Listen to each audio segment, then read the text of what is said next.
Good afternoon, everyone.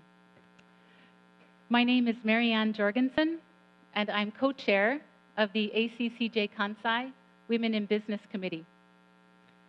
It is my great pleasure to welcome you to our inaugural Kansai ACCJ Women in Business Summit. In our first year, we've sold out to full capacity, 200 people in the room today. Thank you.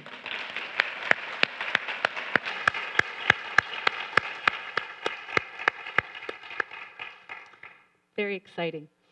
It is thanks to our generous sponsors, and also thanks to all of you, to your interest and to your commitment to our purpose that we are here today. Our focus is to engage individuals, companies, and policymakers in a dialogue to explore what's working in increasing gender diversity and what needs must still be met to achieve women's greater participation and advancement in the workplace. Today's sessions will include best practices, success stories, and most importantly, practical actions that can drive change forward and contribute to enhanced roles for women and better business for everyone. Before we begin today's program, just one housekeeping request for you. If you haven't yet done so, would you please turn your phone, your Keitai, to manner mode? But you don't need to keep it put away all day. We would encourage you to share insightful moments, those moments with impact, via Twitter or SNS.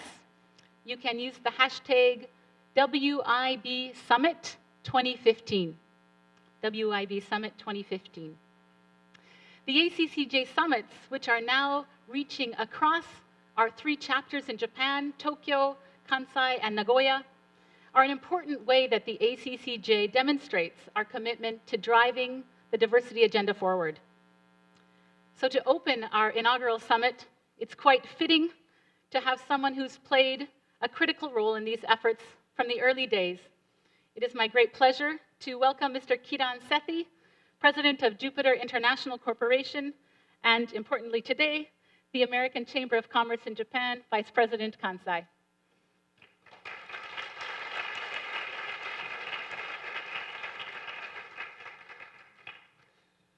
Thank you. Thank you for your kind introduction, Marianne. Ladies and gentlemen, welcome to the ACCJ Kansai Women in Business Summit. My name, as Marianne introduced, is Kiran Sethi, and I'm the Vice President of the American Chamber of Commerce in Japan and head of the Kansai chapter. I would like to begin by thanking all of you to join us today, especially our U.S. Consul General Alan Greenberg, and also all our colleagues and friends who've come down graciously from Tokyo and other parts of Japan to share their stories. And taking time out of your extremely busy schedule is really greatly appreciated. As some of you know, the Women in Business Committee of the ACCJ initially began in Kansai as a result of our decision to focus our advocacy efforts on supporting women in the workplace through the ACCJ Kansai Walkathon, which is actually celebrating its 10th anniversary this year on October 17th. Now, to cultivate support for this walkathon, in particular, then Vice President Mike Bobrov, myself, along with heads of the regional international companies such as P&G and Eli Lilly, realized the importance of reaching out to the Kansai business community and getting our minds together and sharing our thoughts on promoting this event, which primarily was the focus to support women in the workforce. These organizations that included the Kobe Chamber, Osaka Chamber, and Kyoto Chamber of Commerce, 10 years ago when we started this event, it wasn't so easy to convince or even to get them to understand the importance of providing women with equal opportunity in the workplace. And like any new market innovative idea, these opportunities were actually difficult to get them to react in a concrete manner. So let me share with you an example of what actually happened 10 years ago when we were trying to promote the ACCJ Kansai Walkathon and encourage the business leaders in Kansai to understand the importance of having women in the workforce. We went to meet one of the key leaders of one of the Chamber of Commerce. I will not name it because I'm not sure if I should, but when we did visit him, we explained the importance of the walkathon and empowering women in the workforce. Let me remind you, this was 10 years ago, and I am speaking to the head of one of the Chamber of Commerce, and also, actually, he happened to be the leader and owner of a very high-tech company publicly listed in Japan. We shared the ideas of the walkathon and women in workforce. We asked them to endorse the event. The organization graciously agreed to endorse the event. Now we asked the company to be a sponsor. He looked at me awkwardly, and Mike and a couple others. What he said, in English also, he goes, "You guys may think what you are doing is well accepted practice in the US and good for corporate Japan. But let me be blunt and honest with you.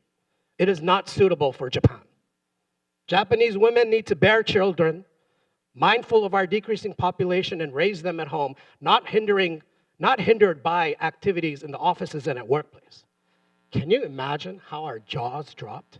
I mean, we're the leaders of the ACCJ Kansai, and it's only 10 years ago. We were like, what is this guy saying in an official environment? However, let's look at it. Let's look at where we are today. And it's only 10 years. Yes, there are still many areas of opportunities. There are many areas that we need to improve to generate further thoughts of diversity and inclusion. However, today, supporting women in the workforce, diversity is discussed in almost every Japanese corporate board, almost every Japanese government, and more importantly, it's a strategic part of Prime Minister Abe's economic vitalization and strategic economic plan. What I wanted to show you today, what I wanted to explain is the difference. I hope the ACCJ Kansai has also played a small part in it over the last 10 years, how the mentality in corporate Japan has changed. Now, today we hope that these sessions by all the leaders from all over Japan that we have today here will support economic growth in Japan. We'll strengthen the ideas of utilizing full potentials of the workforce and also provide each and every one of you with the opportunity to share best practices and identify and probably find actions that you can immediately take back to your organizations and implement them.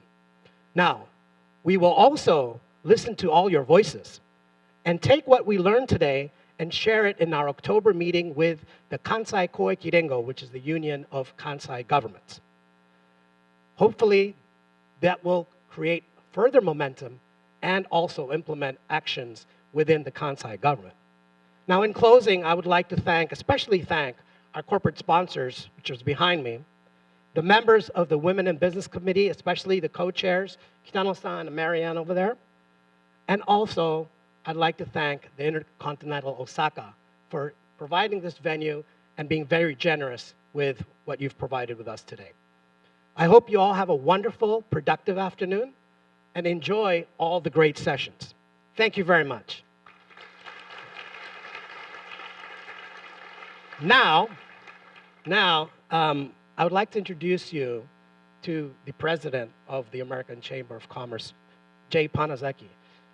She strongly wanted to join us today, but unfortunately, she'll be joining us today through the messages you will be listening that she will be sharing with us. Again, everybody have a wonderful day, and thank you very much for coming today.